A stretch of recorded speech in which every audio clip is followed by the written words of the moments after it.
नमस्कार दोस्तों, आज हम जानेंगे महाभारत की कहानी के एक दिलचस्प प्रसंग के बारे में जो कि बर्बरीक से जुड़ा हुआ है।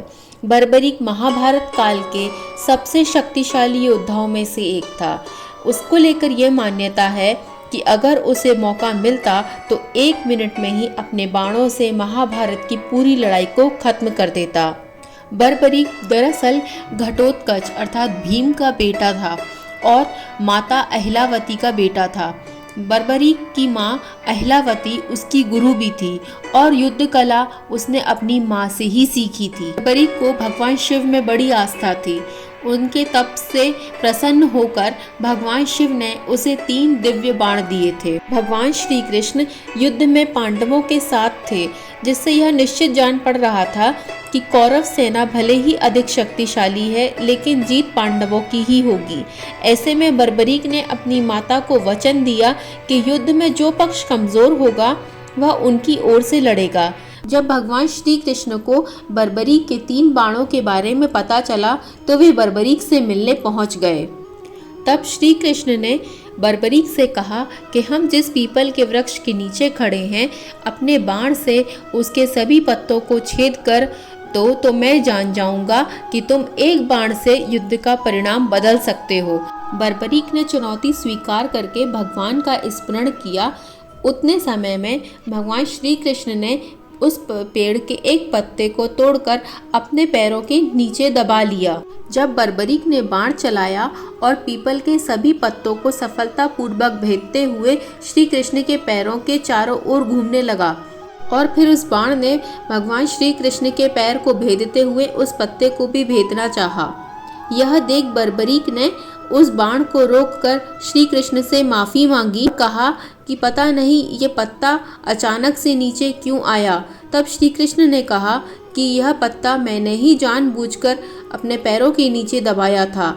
बर्बरीक की शक्ति को परख चुके श्री कृष्ण ने बर्बरीक से प्रश्न किया कि युद्ध में वह किस सेना के साथ होगा। तब बर्बरीक ने कहा कि मैंने माँ को वादा किया है कि युद्ध में जो सेना कमजोर दिखाई देगी वह उस ओर से युद्ध करेगा।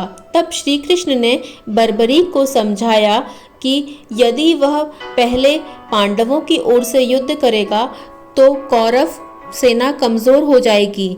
उसके बाद जब वो कौरव सेना की ओर से युद्ध करेगा तो पांडवों की सेना कमजोर हो जाएगी। इस तरह से युद्ध के अंत में केवल और केवल बर्बरीक ही शेष रह जाएगा। तब बर्बरीक ने श्री कृष्ण से इसका समाधान पूछा तो श्री कृष्ण ने बर्बरीक से गुरु दक्षिणा के रूप में दान में सिर मांग लिया। बर्बरीक ने अपना शीश काटने से पहले भगवान श्री कृष्ण से विनती की कि वह महाभारत का युद्ध देखना चाहते हैं और भगवान श्री कृष्ण ने उनकी इच्छा को पूर्ण किया। बर्बरीक ने तुरंत ही अपने सिर को काटकर श्री कृष्ण को समर्पित किया। बर्बरीक का सिर समीप की एक पहाड़ी जिसे खाटू कहा जाता है वहां स्थापित हो गया। यहीं से बर्बरीक ने पूरे युद्ध को देखा। कलयुग में बने हारे का सहारा। इसके बाद श्री कृष्ण ने बर्बरीक को एक वरदान दिया कि कलयुग में लोग उसे कृष्ण के अवतार की तरह पूजेंगे। आज से इस स्थान को खाटू श्याम के नाम से भी जाना जाएगा, जहां पर बर्बरीक की खाटू श्याम के रूप में पूजा की जाती है। उम्मीद करती हूँ दोस्तों कि खाटू श्याम की यह कहानी आपको पसंद आई होगी। अगर मेरा वीडियो आपको पसंद आया है तो प्लीज़ इसे लाइक ज़रूर कीजिएगा और मेरे चैनल को भी सब्सक्राइब कीजिएगा। धन्यवाद।